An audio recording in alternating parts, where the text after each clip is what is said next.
আসসালামু আলাইকুম বন্ধুরা, আজকে খুব সুন্দর আরেকটা মজাদার রেসিপি নিয়ে আসলাম তোমাদের সামনে। অসাধারণ, এটা সবাই খাইতে পারবে, একেবারে সবাই। কি বলবো বন্ধুরা, দেখো কত সুন্দর করে আমি রান্নাটা করে নিয়েছি বন্ধুরা। কি অসাধারণ সুস্বাদু হয়েছে রেসিপিটা। সবাই সাথে থেকে সম্পূর্ণটা দেখতে থাকো। চলো দেখা যাক কিভাবে রান্নাটা করে নিই বন্ধুরা। এই দেখো, এটা পনির, আমি পনির রান্না করব আজকে। চলো দেখা যাক কিভাবে রান্না করি। এই যে পনিরের বয়মটা, ঢাকনাটা খুলে নিলাম।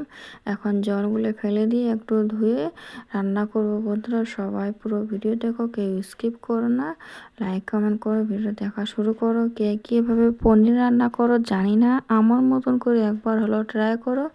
একেবারে যারা পনির খাইতে চায় না তারা কিন্তু খাইতে চাইবে বন্ধুরা, খুব সহজেই রান্নাটা করে ফেলতে পারবে। কেউ কেউ পনির খাইতে চায় না বন্ধুরা, একবার হলেও এভাবে করে ট্রাই করো রান্নাটা করা।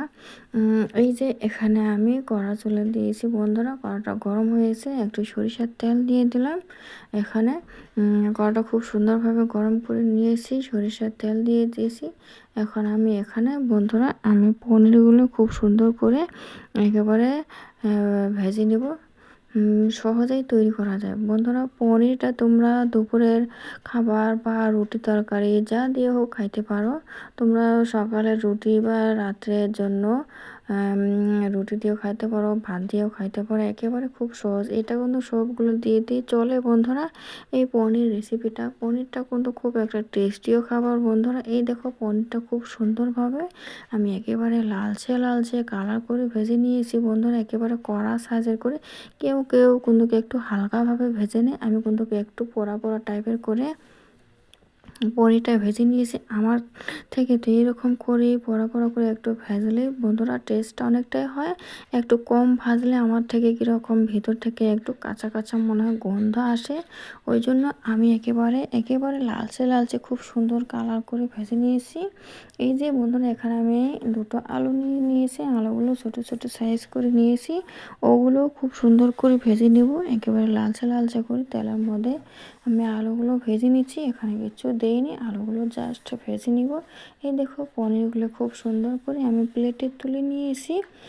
কত সুন্দর লাগছে না, একেবারে কত সুন্দরভাবে কালার চলে এসেছে বন্ধুরা। এইভাবে একেবারে খুব সুন্দর পড়া পড়া টাইপের করে পনিরটা ভেজে নিয়ে রান্না করে দেখো কতটা টেস্ট হয়। খুব সহজেই তৈরি করা যায়, একেবারে হাতে যখন সময় থাকে না, এইভাবে ঝটপট করে কিন্তু পনির রান্না করা যায়, সহজেই রান্না করতে পারবে বন্ধুরা। এই দেখো, আলুগুলো ভাজা হয়ে গেছে, আলুগুলো তুলে নিয়েছি। এখন ওই কড়ার মধ্যেই আমি রান্নাটা করব পনির। এই যে এখানে আরও দিয়ে দিলাম সরিষার তেল, সরিষার তেলটা দিয়ে দিলাম। এটাও কিন্তু ওই কড়ার মধ্যেই আমি সরিষার তেলগুলো ঢেলে দিলাম বন্ধুরা। এই যে এখানে পেঁয়াজ কুচি দিয়ে দিলাম বন্ধুরা, দুটা পেঁয়াজ কুচি দিয়ে দিয়েছি। এখন পেঁয়াজগুলো খুব সুন্দর করে ভালো করে নেড়ে চেড়ে নিতে হবে, তাহলেই না রান্নাটা আরও ভালো হবে। এই যে পেঁয়াজগুলো খুব সুন্দর করে আমি নেড়ে চেড়ে নিচ্ছি বন্ধুরা, তোমরা দেখতে পাচ্ছ একেবারে কালার করে খুব সুন্দর করে একটু হালকাভাবে কালার করে নেব পেঁয়াজগুলো। আবারও বললাম, কেউ স্কিপ করে দেখো না বন্ধুরা ভিডিওটা, সবাই একেবারে ফুল ওয়াশ করে দেখো। এই যে এখন এখানে আমি মশলাপাতি দিব বন্ধুরা। এখানে আদা রসুন মরিচ পেঁয়াজ, তারপর ছোটো এলাচ বড় এলাচ, এগুলো সবগুলোই ছিল। দালচিনি বাটার মধ্যে। এখন এগুলো আমি লবণ দিয়ে দিলাম, কাশ্মীরি লঙ্কার গুঁড়ো দিয়ে দিলাম বন্ধুরা। এখানে মশলাপাতি সব দিয়ে দেবো। এই যে মশলার গুঁড়ো দিয়ে দিলাম,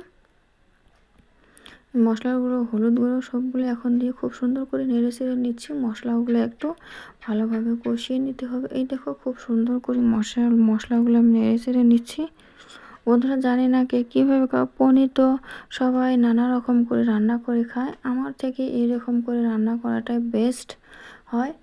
এই দেখো, মশলাটা খুব সুন্দরভাবে একটু তেলটা মনে হয় উপরে উঠে চলে এসেছে, একটু মশলাটাও কষানো হয়ে গেছে। এই যে আমি পনির আর আলুগুলো একসঙ্গে ঢেলে দিলাম, দুটো একসঙ্গে খুব সুন্দর করে ভেজে নিয়েছি, তার জন্য একসঙ্গে ভালো করে ঢেলে দিলাম। এখন একসঙ্গে খুব সুন্দর করে কষিয়ে নেব আমি বন্ধুরা। এই দেখো, গ্যাসটা আমি মিডিয়াম টাইপে রেখে আমি পনিরগুলো কিন্তু খুব সুন্দর করে কষিয়ে নিচ্ছি বন্ধুরা।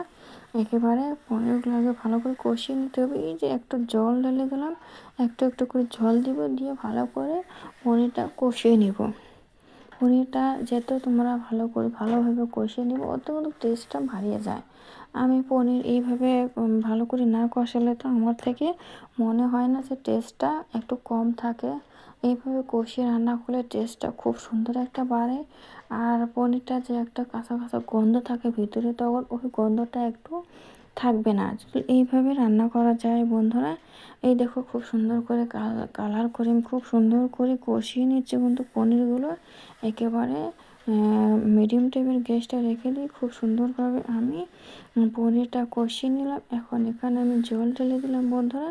এখন আমার পনিরটা ভালোভাবে কষানো হয়ে গেছে, এখন জল ঢেলে দিব। এখন পনিরটা আর আলুটা আরও কিছু পরিমাণে একটু সিদ্ধ হবে, হওয়ার পরে জলটা একেবারে মাখো মাখো টাইপের করে নামিয়ে নিব বন্ধুরা। আমি কিন্তু পনিরের অত ঝোল রাখবো না, পনির জাতীয় জিনিসের অত ঝোল রাখলে কিন্তু টেস্ট হয় না, এটা একটু মাখা মাখা টাইপের করে রাখলেই ভালো লাগে।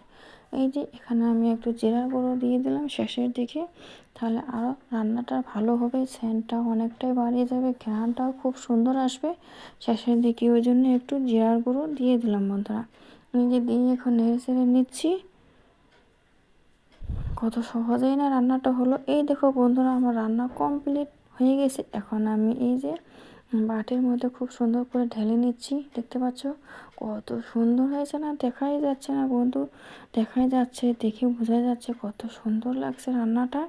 দেখো অসাধারণ হয়ে গেছে বন্ধুরা। এই দেখো একেবারে জলটা একেবারে মাখো মাখো টাইপের করে আমি নামিয়ে নিছি। খুব সুন্দর রান্নাটা দেখলে বোঝা যায় যে কতটা টেস্টি হয়েছে আমার পনির রান্নাটা। একবার হলেও তোমরা পনির এইভাবে রান্না করে খেয়ে দেখো, খুব সুন্দর মজা লাগে।